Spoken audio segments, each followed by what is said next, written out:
My ADHD journey. So I think Amy and along with my sister were really probably the first couple of people that had really kind of mentioned it to me. And it was never on my radar. I never thought that I had ADHD. I knew a bit about it, but not much. And then spoke to my sister, who definitely does have ADHD. And she's like, well, you do fidget quite a lot. You do kind of go off on tangents quite a lot. And then I thought, okay, maybe. And then I spoke to Amy and a couple of other people at work, and they were like, yeah, maybe you do. And so I then went down this process of trying to get myself assessed. And in those kind of discussions with the psychotherapist, I talked about how the fact I'm really self-critical on a lot of things, and I forget them a lot. Before the invention of low code and all of that kind of stuff, there was good old Excel, and I had a friend called Sarah, and she kept a spreadsheet for me called Don't Forget, which basically had all the dates that I needed to remember. And she did it because I would always forget to do it.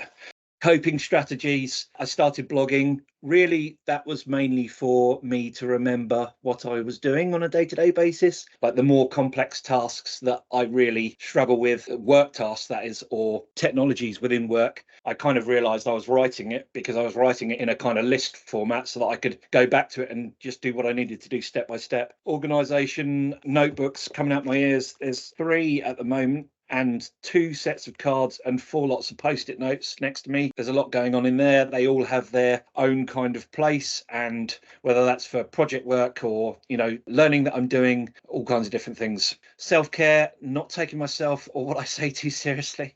Yeah, I do get myself in a lot of scrapes, really, and I think something that ANS and Amy and others have helped me is to be quite upfront and honest about telling people that I've got ADHD and to explain it to them a little bit. That's a little bit harder when you're working with different clients, but I think I can get to the point where I can have that relationship with them where I'm able to tell them that. And it does help them understand me and helps me understand them too.